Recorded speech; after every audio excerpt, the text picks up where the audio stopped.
Karaniwang sanhi ng acute gastroenteritis o pamamaga ng bituka ang viral at bacterial infection ayon sa Health Authority. Samantala, umabot sa 21 ang mga tinamaan ng naturang sakit ayon sa tala ng Batangas Medical Center. Ang detalye sa report ni Paul Hernandez.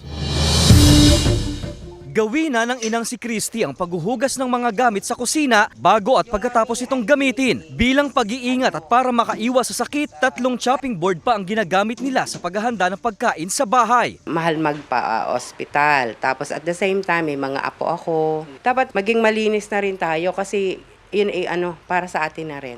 Alam niyang diarrhea ang posibleng sakit na makuha kung magiging pabaya sa pagluluto at paghahain ng pagkain. Iniiwasan daw nilang may ospital sa pamilya. Sinatakluban kasi number 1 talaga yung malangawan.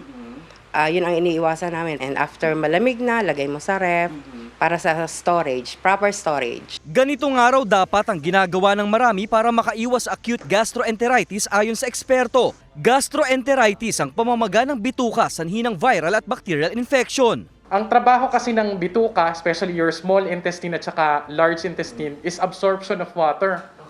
So kapag paga ito, hindi masyado nagpapunction yung absorption, kaya ang lumalabas dito more commonly is diarrhea. Karaniwang nakukuha ito kapag madumi ang pagkakahanda o pagkakaluto sa pagkain. Sintomas nito ang pananakit ng tiyan, pagsusuka at pagdurumi. Kung mapapabayaan, madedehydrate ang isang individual. Nitong 2023, tumaas sa 517 ang mga nagpakonsulta sa Batangas Medical Center dahil sa dehydration. Mas mataas ng 20% kumpara noong 2022 sa 414 ER consultation. Madami nagko-consult kasi alarming din naman na may pagbabago sa pagdurumi o kaya pagsusuka.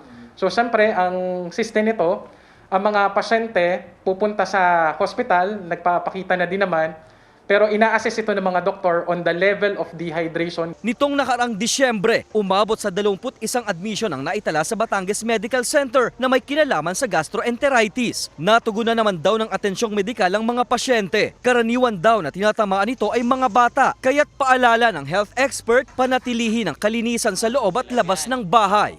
Kasama si Buhay Adante Jr., Paul Hernandez, Balitang Southern Tagalog.